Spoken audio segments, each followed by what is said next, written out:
साबिक DGISI lieutenant general retired Faiz Hamid के खिलाफ फील्ड जनरल कोर्ट मार्शल की कार्रवाई का आगाज कर दिया गया है और उसके अगले मरहले के लिए उन्हें मुख्तलिफ इल्जामात में चार्जशीट किया गया है।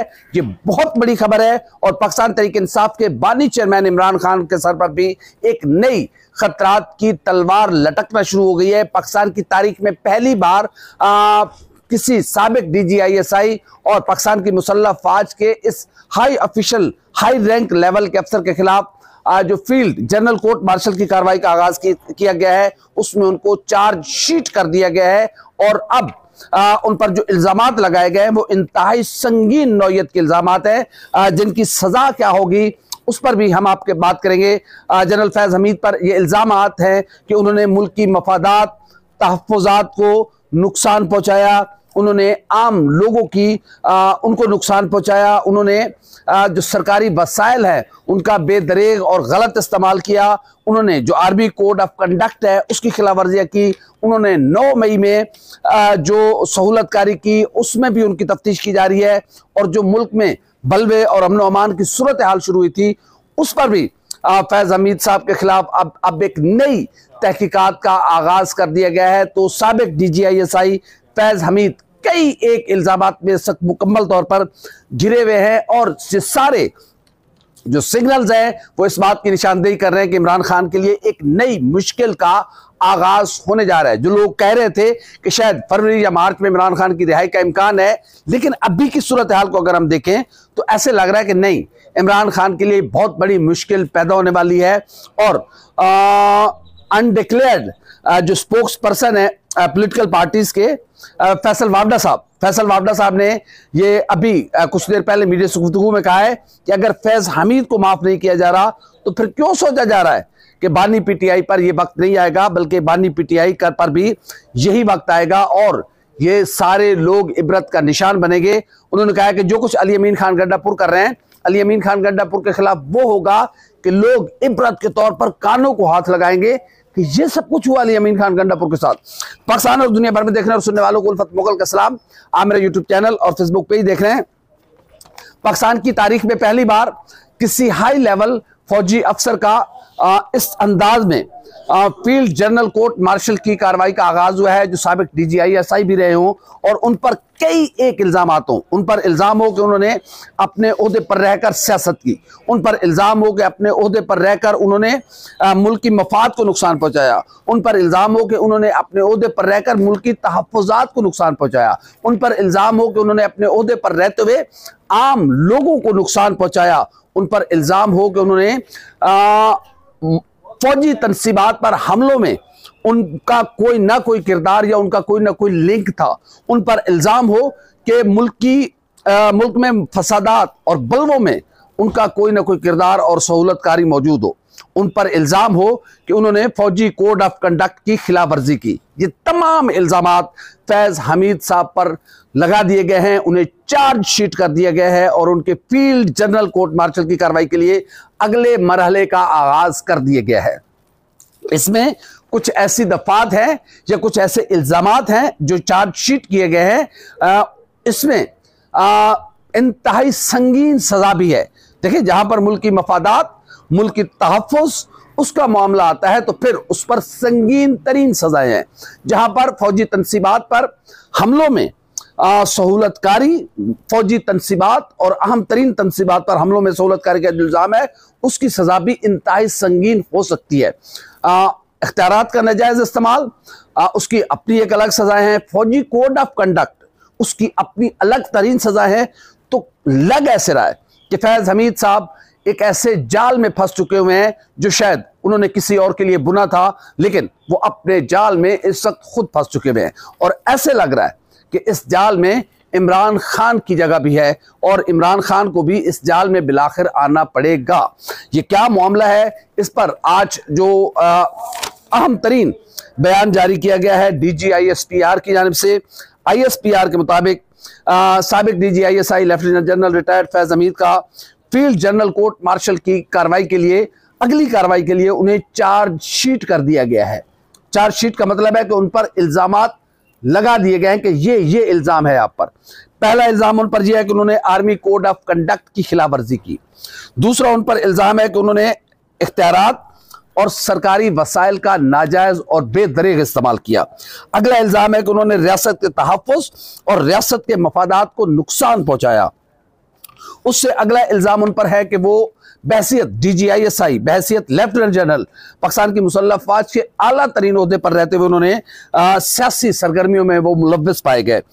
उससे अगला इल्ज़ाम यह है कि 9 मई और उससे जुड़े बदअमनी के वाक़यात में भी उन पर इल्ज़ामात हैं और उसकी भी तहकीकात का आगाज कर दिया गया है। एक और इल्ज़ाम है कि उन्होंने अपने ओहदे पर रहते हुए मुख्तलिफ अफराद को नाजायज तौर पर नुकसान पहुंचाने में भी वो मुलव्वस रहे हैं। इन तमाम तर इल्जामात उन पर चार्ज कर दिए गए हैं और अगली कार्रवाई का आगाज कर दिया गया है। पाकिस्तान की जो मुसल्लह अफ़वाज की तर्जमान ISPR है, उनके मुताबिक फैज़ हमीद को अपने कानूनी तहफ़्फ़ुज़ के लिए तमाम तर उनके जो हकूक हैं वो उन्हें फराहम कर दिए गए हैं, उन्हें किए जा रहे हैं और ये उन्हें हक हासिल है कि जो इन पर इल्ज़ामात लगाए गए हैं वो उनका दिफा और तहफ़्फ़ुज़ कर सकें। इसी तरह अब इन सारी चीज़ों को हमने 2 दिन पहले एक वीडियो की थी जिसमें आपको बताया था कि जो फैसल वावडा साहब ने कहा है कि 14 दिसंबर से पहले फैज़ हमीद साहब को सज़ा होने जा रही है और फैज़ हमीद साहब के जो केस है उसका फैसला होने जा रहा है। तो बिल्कुल फैसल वावडा साहब की मालूमात दुरुस्त थी। हमने कहा था कि ना फैज़ हमीद साहब साबिक फौजी अफसर है, न फैज़ हमीद साहब रिटायर्ड फौजी अफसर है, उनके पास इतनी अथेंटिक इंफॉर्मेशन कहां से आई। तो बिल्कुल फैसल वावडा साहब बाखबर आदमी हैं, उनके पास इंफॉर्मेशन है और उन्होंने 14 दिसंबर से पहले का जिक्र किया था।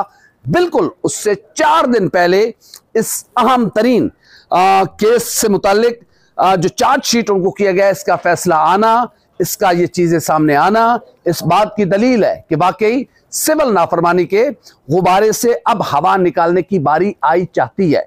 फैसल वावडा ने कहा था कि जब ये इस केस से मुतालिक जुड़ी चीजें सामने आएंगी तो फिर लोग इबरत पकड़ेंगे और बहुत सारे लोगों को निशाने इबरत बनाया जाएगा इस केस में। फैसल वावडा ने कहा है कि इस केस में अगर फैज़ हमीद को चार्जशीट किया जा सकता है, फैज़ हमीद को नहीं बख्शा गया, तो फिर ये कैसे सोचा जा रहा है कि इस केस में बानी चेयरमैन इमरान खान बच जाएंगे या उनको चार्जशीट नहीं किया जाएगा। मामला ऐसे लग रहा है कि ये सारी चीजें घूम फिर के इमरान खान की तरफ डाइवर्ट हो रही हैं। अब इमरान खान का केस फौजी अदालतों में चलेगा। अब जो 9 मई की तहकीकात भी जो है वो इसमें उनके हवाले से शुरू कर दी गई है और ये इल्ज़ाम उन पर आयद किया गया है कि 9 मई के मामलात में भी, 9 मई के वाक़यात में भी उनकी सहूलतकारी, उनका कहीं ना कहीं किरदार सामने आता है। और ये भी उन पर इल्ज़ाम लगाया गया है कि उन्होंने जो बलवे हुए हैं, जो मुल्क में अमन अमान की सूरत हाल पैदा की गई है, इस पर भी उनका कहीं ना कहीं कनेक्शन जरूर है और इस बात की भी तहकीकात की जा रही है। ये मामला फौजी अदालतों में फैज़ हमीद साहब का मामला फील्ड जनरल कोर्ट मार्शल की कार्रवाई का जारी है और उसके अगले मरहले का आगाज कर दिया गया है। अब जिस अंदाज में उनको चार्जशीट किया गया है, पहले तहकीकात हो रही थी, पहले चीजें आ रही थी, अब लग ऐसे रहा है कि फैज़ हमीद साहब का केस बिल्कुल नियर टू डिसीजन है और उसका फैसला बहुत जल्द आने वाला है, क्योंकि अब उन्हें चार्जशीट कर दिया गया है। चार्जशीट का मतलब यह है कि उन पर इल्जामात धर दिए गए हैं। अब उनके पास मौका है कि वो अपनी सफाई में कुछ पेश करें। अगर वो अपनी सफाई में कुछ पेश नहीं कर सकते तो फिर उसके बाद इसका फैसला सुनाया जाएगा और इस फैसले में जहां पर मुल्की मफादात और मुल्की मफादात का तहफ़्फ़ुज़ और दिफा है, खुदा ना करे अगर कोई उसको नुकसान पहुंचाने में गफलत या फिर लापरवाही या फिर ऐसा उसमें मुलव्वस पाया जाता है तो फिर इसकी सजा इंतहाई संगीन, यानी कि उसमें जिंदगी दांव पे लगती है। ज़ाहिर है आपने पाकिस्तान मुल्क के मफाद को नुकसान पहुंचाया है और मुल्क से ऊपर कुछ भी नहीं है। संगीन तरीन इल्जामात फैज़ हमीद साहब पर और अब ऐसे लग रहा है कि शायद मामला इमरान खान की तरफ डाइवर्ट हो रहा है। फैसल वावडा ने कहा है कि लोग इबरत पकड़ेंगे और साने 9 मई के जो लोग हैं जो समझ रहे थे कि मामला टलता जा रहा है, नहीं, आज से दरअसल बहुत सारी चीजों का आज से फिर आगाज हुआ है। फैसल वावडा ने कहा है कि जो कुछ मौला जट बनकर अली अमीन खान गंडापुर कर रहे हैं, अली अमीन खान गंडापुर कभी अंजाम इंतहाई इबरतनाक होगा और लोग कानों को हाथ लगाएंगे कि ऐसा भी अंजाम होता है। ये फैसल बावड़ा साहब की गुफ्तगू, उसको हम इसलिए अब पहले मैं उसको बदर नहीं कर रहा था, मेरे मुताबिक कि वो बस एक ऐसा जबरदस्ती का या खुद साख्ता किस्म का तर्जमान बना हुआ है, लेकिन फैसल बावड़ा साहब के पास वो बड़ा उनके पास इंफॉर्मेशन का एक है। वो इंफॉर्मेशन की क्या सोर्सेज हैं, कहां से आ रही हैं, लेकिन उनकी इंफॉर्मेशन दुरुस्त है, क्योंकि 2 दिन पहले उन्होंने कराची में मीडिया के सामने खड़े होकर कहा कि 14 दिसंबर से पहले फैज हमीद के केस से मुतालिक फैसला आने वाला है और फिर सिविल नाफरमानी की तहरीक से हवा निकल जाएगी। अब क्या इमरान खान की तहरीक को नुकसान पहुंचा है इस फैसले के बाद? क्या लोगों में खौफ डर पैदा हुआ है इस फैसले के बाद? क्या इसके बावजूद सिविल नाफरमानी की कोई तहरीक चल पाएगी? क्या पाकिस्तान तहरीक इंसाफ ने अब जो मुज़ाकराती कमेटी बनाई है और पीटीआई ने कहा है कि हम फरिश्ते हों या इंसान हों, हम मुज़ाकरात के लिए तैयार हैं, तो क्या पाकिस्तान तहरीक इंसाफ इस सारे मामले को भांप चुकी थी और उनके पास ये सारी इंफॉर्मेशन पहुंच चुकी थी कि फैसला आने वाला है और फैसला कोई चंगा फैसला नहीं है, तकड़ा फैसला आया है और पाकिस्तान की सियासी सिमत तब्दील कर देने वाला फैसला है। और इसमें अभी आगाज है, आगे देखिए कि होता क्या है, क्योंकि अभी बाकायदा तौर पर फील्ड जनरल कोर्ट मार्शल की कार्रवाई का आगाज कर दिया गया। आगाज का मतलब यह है कि अब फाइनल मरहले की तरफ मामला जा रहा है। अब 4 इल्जामात लग गए, इल्जामात चार्ज कर दिए गए और उसके बाद अब फैज हमीद साहब को अपनी सफाई में जो कुछ कहना है वो कहेंगे, और अगर वो अब खुद को बेगुनाह साबित ना कर सके और जो इल्जामात उन पर लगाए गए हैं उनका दिफा ना कर सके, तो फिर उसमें जो सजाएं हैं वो इंतहाई संगीन नौयत की सजाएं भी हैं और उसमें ऐसी सजाएं भी हैं कि वो अपने तमाम जो फौजी मराहत हैं as a lieutenant general retired, वो तमाम मराहत से हाथ धो सकते हैं।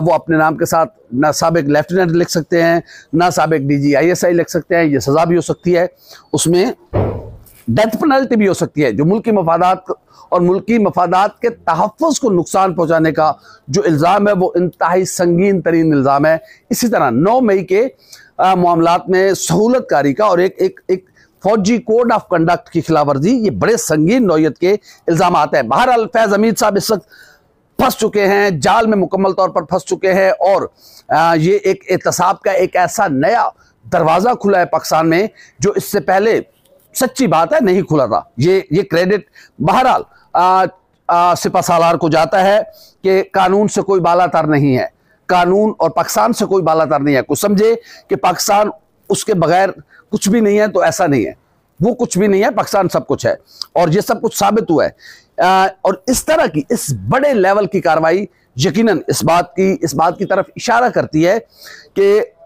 पाकिस्तान से ऊपर कोई भी नहीं है। कोई समझता है तो वो गलत है और ये बिला इम्तियाज एहतसाब इसकी ज़रूरत थी। किसी को हक हासिल नहीं है। जैसे फैज हमीद साहब पॉलिटिकल सरगर्मियों में मुलविस रहे, ये भी एक उन पर इल्ज़ाम है और ये as a services as a serving अफसर, मिलिट्री अफसर पॉलिटिकल सरगर्मियों में जो उसमें मुलविस पाया जाना ये एक जुर्म है और उस जुर्म की भी संगीन सज़ा है। तो इन तमाम जो इल्ज़ामात लगे हैं फैज हमीद साहब पर, इसकी सज़ा इंतहाई संगीन है। लेकिन देखना यह है कि फैज हमीद के साथ साथ, क्योंकि मामला इमरान खान का जुड़ा है, जो लोग कह रहे थे कि पिछला कोई 10 साल की प्लानिंग थी फैज हमीद और इमरान खान साहब की, तो उन्हीं के साथ लोग नत्थी कर रहे हैं इन सारी चीज़ों को।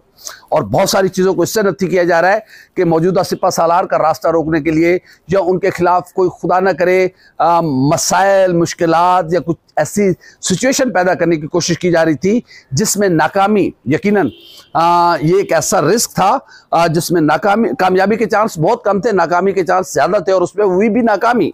तो अगर ये चीज़ें साबित हो जाती है तो फिर फैज हमीद साहब समेत इमरान खान के लिए मुश्किल तरीन हालात पैदा हो सकते हैं और मामला उसी जानिब बढ़ रहा है, क्योंकि बहुत सारी चीज़ों में इमरान खान और फैज़ हमीद के मफादात को एक नज़र से देखा जाता है, जोड़ा जाता है, लिंक किया जाता है।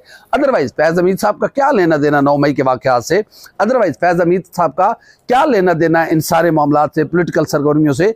अगर यहाँ पर कुछ फैज़ हमीद साहब इन मामलात में मुलविस पाए गए और उन पर जो इल्ज़ाम भी लगाए, तो इसका मतलब यह है कि वो इमरान खान के साथ मिलकर कोई ज्वाइंट वेंचर कर रहे थे। अब ज्वाइंट वेंचर की सज़ा भी ज्वाइंट होगी, यकीनन फैज़ हमीद साहब को अकेले तो सज़ा नहीं मिलेगी।